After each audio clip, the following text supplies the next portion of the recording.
Yo, what is up, you guys? Welcome back to Small Talk Sports episode 12.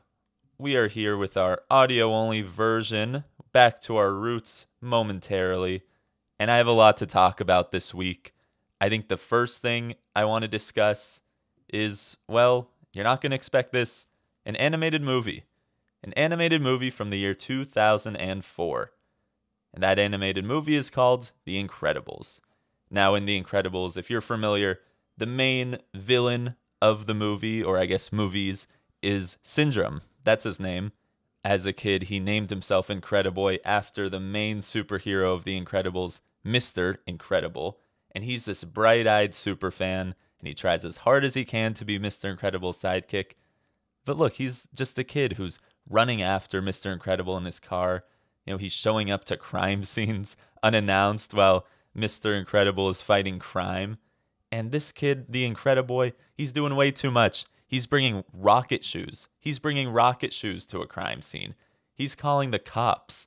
There's actually, I don't want to spoil the movie, but there's a part of the movie where he shows up to this crime scene against a different villain named Bon Voyage. Mr. Incredible seemingly has everything under control, and this Incrediboy calls the police, and he's messing around with these rocket shoes that, look, hey, I'll give him his flowers. He created some rocket shoes. I can't do that. Somehow gets a bomb attached to him. Now Mr. Incredible is faced with a choice. Do I save this kid so he doesn't blow up, or do I let the villain get away? Luckily, Mr. Incredible chooses to save the kid. Unfortunately, the bad guy gets away. Mr. Incredible takes him home. He is not happy about it. But since Incrediboy, or the villain as we all know him to grow up to be, Syndrome, since Incrediboy was doing way too much, he caused Mr. Incredible to not want this kid as a sidekick. So rather than looking into a mirror and seeing what he could do better and how he could improve, Incrediboy went down a path of hating Mr. Incredible. He became a villain. The same thing happened to Dillon Brooks. Now, Dillon Brooks is a LeBron James fan. If we look back at all the old tweets that are resurfacing during this Lakers-Grizzlies series, you can see tweets of him praising LeBron once he finally won a championship in 2012. There's tweets about him calling LeBron the best player on the planet. And I'm not going to get too into it. Same thing with Draymond Green. There's interviews from 2016 where he's saying that he wants to be the Draymond Green of his college team at Oregon. And as we know from a couple beefs of the week ago, he is not on the best terms with Draymond. But it's that same thing where he idolizes someone growing up. As soon as he figures out that he can't be exactly like them and be alongside them, he switches gears and ends up pretending to hate them. I don't know if it's for himself. I don't know if it's for the views, for the clicks. But after a Game 2 win for the Grizzlies, he called LeBron James old. He said, I don't care. I like to poke bears. I don't respect anyone until they give me 40. Dillon Brooks, are you kidding me? Have you ever scored 40 points in a game yourself? If I remember correctly, your career high is 37 points. And if I remember even more correctly, you guys lost that game. He even went on to say that LeBron is not at the same level that he was in Cleveland and winning championships in Miami, which I guess is true. But calling LeBron James old, especially given the season he's having at his current age, sure, statistically, maybe he was a little better in Miami. When LeBron was first getting big in the NBA, when he was first rising to the top, and he had all this hype around him in high school, and he's entering the league, LeBron James did not get to where he is by trash-talking Michael Jordan, by calling MJ old, or saying he could beat Kareem Abdul-Jabbar one-on-one. I think what Dillon Brooks is doing is out of fear. I think he's scared of a lot of things. For starters, it looks like he's scared to shoot better than 5 for 14 in a playoff game. But of course he's going to start saying all of this after a win in which he was carried by Xavier Tillman. Ja Morant obviously wasn't playing because of his hand, but I think it's so easy to kind of hide in the shadow of your teammates, which has been easy all year long with Ja Morant and even Desmond Bane. It is so easy for this guy and for the Grizzlies as a team to be talking so much only when they're up, but maybe all these comments and all this attention about the game fueled the Grizzlies going into Game 3. So let's take a look at how Game 3 went for the Grizzlies. The Lakers had a pretty hot start in the first quarter. and they were up, let's see here, 35-9. The Lakers had one of the greatest first quarters in NBA postseason history. The Lakers were leading by as many as 29 points this game. I didn't know this at the time. It was our first sellout at Staples Center in the LeBron James era. Obviously, when he first joined the team, there was injuries and whatnot that didn't lead us to the playoffs. And then one of our playoff runs were completely in the bubble, if you remember that. The year after, it was not full capacity over at the Staples Center. But the Lakers came out swinging. It was a fast start. The Grizzlies couldn't hit anything in the first. The fans were so into it. Before the game even started, the fans were going crazy. Every time Dillon Brooks would touch the ball in warmups, they would boo him. All the fans that got there early. And whenever he would miss a shot in warmups, which happened a lot, the fans would start cheering, which was hilarious to see videos of that. I do have to very quickly, I'm not going to spend a lot of time on it. I will quickly say Ja Morant had 45 points, a lot of free throws. That's all I'm going to say. Good for him. Welcome back, Ja, but was not a factor in this game. Lakers ended up winning 111-101, which is a lot closer than I would have liked. I wish we were up those 29 points the entire game up until the end. AD had a nasty 31 points, 17 rebounds with 2 blocks. And Dillon Brooks probably had a much, much nastier stat line of 7 points, 3 of 13 shooting, and was ejected about 20 minutes into the game for very obviously and blatantly hitting LeBron James in the private parts.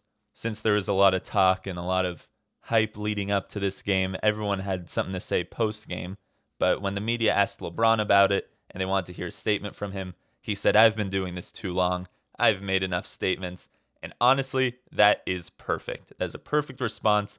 There was class, there was maturity, and honestly, it was expected. Dillon Brooks, on the other hand, he declined to do any interviews after the game, and he waited until the next day. They were doing the Grizzlies were doing a shoot around at USC, and he said to reporters that the reason he was ejected was the media making me a villain and the fans making me a villain, and then that just creates a whole different persona on me. Now, Mr. Dillon Brooks, are you kidding me? I don't think the fans had anything to do with this. I think all the media did was hold a microphone out to you and, post exactly what you said. I don't think anyone was mincing your words or turning things around, flipping the script. None of that. People have just taken what you have said and what you have done for face value and, ran with it. I don't think there's too much running to do, but let's go back to your Draymond Green beef from a couple episodes ago. If you're very obviously saying something malicious or villainous to these legends of the game, nobody's going to think, oh, this guy's a villain. No, they're just going to know it. If you're blatantly being rude, calling people old, calling the greatest basketball player on the face of this earth an old man who isn't as good as he once was and how he likes to poke the bear, the media's not doing anything. This is all you. This is all you, Dillon Brooks, and your lack of accountability does not surprise me. It actually, I could have guessed this, to be honest. I think if you asked me, hey, if the Lakers end up winning by 30, or I guess being up by 30 at some point in the game, what do you think Dillon Brooks is going to say? I honestly, I would have said 2 things. I think maybe one route is he would have a super arrogant response, also expected. But I think saying nothing and then complaining that it was the fans' fault the next day, the morning after, no, it was the media that did this to me. That is just hilarious. Dillon Brooks, you are not a good basketball player. Hey, maybe let's grab a drink sometime. You might be a great guy off the court, out of this drama with NBA games and calling people old. I doubt it. But if you're listening, let's go grab a drink. Let's get to know each other. Purely as a basketball player, purely as a competitor, awful. Garbage.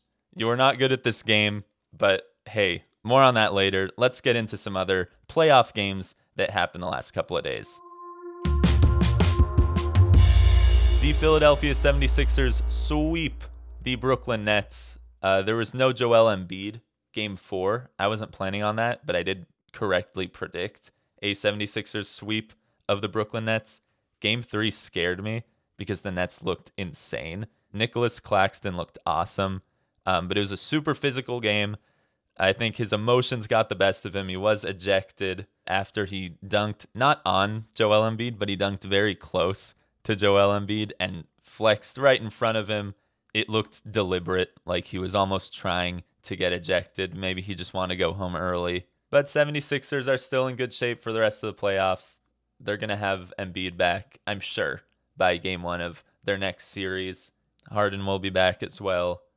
On the other side of the East, we have the New York Knicks going up 3-1 against the Cavs. I was very wrong. I said Cavs in 6, and the next day, the Cavs got smoked by like 20 points. I did not factor into account playoff Jalen Brunson. Now, he is doing exactly what the Knicks thought that he would do, exactly why they gave him that big money. Last postseason, seeing him on the Mavericks, just shocking the world. Maybe it was, I know it wasn't a shock to him. He was a great college player. He's a winner if you watched him over at Villanova. But his other Villanova man, Josh Hart, is also going crazy for the Knicks. It's always great to see a former Laker doing well. Just doing well, but doing well on national TV in the playoffs. Hey, Colin Cowherd said it a couple of hours ago. The NBA is better when the Knicks are in the playoffs. The Knicks haven't won a playoff series since 2013, so this is pretty big for them. I also believe that blowing a 3-1 lead is the most New York Knicks thing you can do in the postseason. So let's just see what the Cavs do. Let's see how they respond. The Heat are up 2-1 over the Bucks. I said Bucks in 5, but look, Giannis has not played the last 2 games. He's probably going to be back for game 4 tonight. If we're going to talk injuries, I do want to bring up, unfortunately, Victor Oladipo. That was a really hard thing to watch. Given his injury history, I don't think it's really possible for many people to be a basketball fan or an NBA fan without being a Victor Oladipo fan. We have watched him succeed and do so well, and unfortunately get injured a lot, but also come back from these injuries stronger than ever. He fell late in this Heat game, and you could just tell he's on the floor, the look in his eyes, he's grabbing his knee, and one of his teammates came over to him. You could just see him mouth the word no. Like he knew something was up. Unfortunately, we found out it was a torn patellar tendon. So I really am hoping for a speedy recovery for Victor Oladipo. Always unfortunate to see that. And I hope he once again comes back stronger than ever. Boston's up 3-1. I was wrong here. I said they'd sweep the Hawks. I'm not huge on Trae Young. He proved me wrong one game. But if we're being honest, I think Trae Young needs to show me a lot more, especially in the playoffs. He still has so much time. I'm talking about it like he's 34 and this is his last chance, but I definitely want to see a lot more out of Trae Young. They gave him DeJounte Murray as a nice side piece to, win these key playoff games. I know the Celtics are a super tough task. It is asking for a lot of Trae Young. But what else do you really do if you're the Hawks at this point? You have all your pieces. Is it just a matter of waiting? Is it just, do they need more veteran leadership? I don't know what it is. They looked solid in game 3, not as solid in game 4. We can have a Hawks episode, maybe over the off season. I would love to just spend more time figuring out what exactly they need to work on, what pieces they have to get. But it all starts with Trae Young. You know what? I changed my mind. I'm not going to be super hard on him for the remainder of the playoffs. They're probably going to get bounced in 5. But let's see what's happening over in the West. Now, the Warriors tied the series with the Kings 2-2. I predicted Warriors in 6. I still think I'm correct. But this game 4 was super scary last night. It was completely mismanaged at the end of the game. The Warriors got way too cute. Steph Curry even called a timeout with none left, which, as you know, if you're a Michigan basketball fan especially, you know that if you call a timeout and you have none left, the other team gets a technical free throw and the ball back, which is exactly what happened. I think just going down the stretch, the Warriors had a pretty comfortable lead, but they still had to make shots, which they weren't doing. I think a lot of their deeper three-pointers could have been replaced with I guess, higher percentage shots, which is a tricky thing to say, especially for the Warriors, because their high percentage shots are three-pointers. I personally think they could have had some better looks, maybe held on to that ball a little longer. Anyway, they're down one, a couple of seconds left on the clock. The Kings are bringing it up, and who else decides to shoot this ball but former Warrior Harrison Barnes? He had an amazing look from three to go and win this game and put the Kings up 3-1. But once again, Harrison Barnes helped protect the legacy of Steph Curry, and he missed the shot. Unfortunate for him. I would love to live in a world where he did make that shot, and now the Warriors are down 3-1, and we're going to see what happens. But 2-2, Warriors just need one game on the road. I think they can muster up a single win in Sacramento. Because if they do that game 5, if the Warriors win game 5, it's over. Warriors in 6. If they don't win game 5, well, you'll see what I mean next week. You'll see what happens on next week's episode. Phoenix Suns, however, now they're up 3-1. I said Suns in 7. It's probably going to be Suns in about 5 or 6 games. I think there's a good opportunity to shout out Russell Westbrook. As you know, I am not a Clippers fan. I'm a Russell Westbrook fan. He put up 37 points in game 3, and he's doing great. No Kawhi for games 2 and 3. No Paul George last game. That's been the story the whole year, though. It's the Clippers are hyped up. When healthy, Kawhi and Paul George are the best, and look at how deep their team is. They have all these pieces. But Kawhi and Paul George are never healthy. And look, okay, before you say anything, I hear you. As a Laker fan, I know a thing or two about having your 2 best stars be injured a lot, / not playing games with the 2 of them healthy a lot.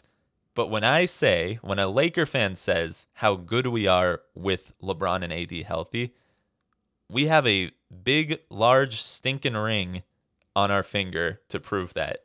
When Clipper fans say how good we are when Kawhi and PG are healthy, what do you have to show for it? Is it the Christmas Day banner that you're about to hang up at the Crypto.com arena? No. Clippers have nothing to show for it. Okay. No. I can't turn this into an anti-Clipper talk. I just want to say Russell Westbrook is great. He has gone through way too much for really anyone, but especially a former MVP of this league. He's a current first ballot Hall of Famer, but he has gone through it all. It's nice to see him playing good basketball in the postseason again. But before I talk about the Clippers for the rest of this episode, let's go to Lakers Grizzlies. I'm not going to spend too much time here. You know exactly where I stand. Lakers in 5. Next game, Denver Nuggets, Minnesota Timberwolves. Now I do need to apologize to the good people of Minnesota because I said Nuggets in 4. I said there'd be a sweep. But Anthony Edwards, now he probably heard the podcast last week, because even though he was walking into game 4 down 3-0, he said it ain't over. He said this series is not over. It's the first to 4, not the first to 3. I promise you, it ain't over. Everyone's counting us out. Now, we see here that's probably a direct quote about me, about Small Talk Sports. Obviously kidding, but Anthony Edwards backed his words up. Now in game 4 with their backs against the wall, Anthony Edwards continued to shine as he did in this postseason. Again, not counting the play-in. He had a really awful shooting night against the Lakers, but not counting the play-in the playoffs. Anthony Edwards in an overtime win, by the way. Game 4 overtime win. Ant-Man had 34 points. I probably won't call him Ant-Man ever again on this podcast. Despite a nice Jokic game, 43 points, 11 rebounds, this was the first game of the series that Jokic led the Nuggets in scoring. It makes it all the more special that the T-Wolves were able to pull out this win. Again, in overtime, backs against the wall. Unfortunately, Anthony Edwards, I don't see them winning the series. I definitely don't see the Timberwolves winning the series. But the fact that they got a game, and maybe they'll even get another. Really cool to see, especially this leadership from such a young guy. Anthony Edwards is 21. Talking like he's been a captain for the last 15 years of this team. I think it might even be safe to say I'm rooting for the Timberwolves in 7. Contrary to what I said last week, I think I want to see the Timberwolves win this series in 7 games. You will find out on next week's episode if they actually do. Before we wrap up today's episode, you know I want to squeeze some tennis in.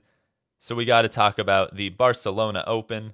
Carlos Alcaraz bodies Stefanos Tsitsipas in 2 sets to win it all. Back-to-back Barcelona Open titles for Carlos Alcaraz. And who was the last player to win back-to-back over in Barcelona? That's right, it's Rafael Nadal, the king of clay. And it was really fitting that Alcaraz was the first player to do this since Nadal, because the name of the court that he beat Tsitsipas on was the Rafa Nadal Center Court. Pretty cool stuff. As we know, Carlos Alcaraz grew up about 6 hours from this center court, from this Rafa Nadal Center Court. And another thing to point out, this kid is 19.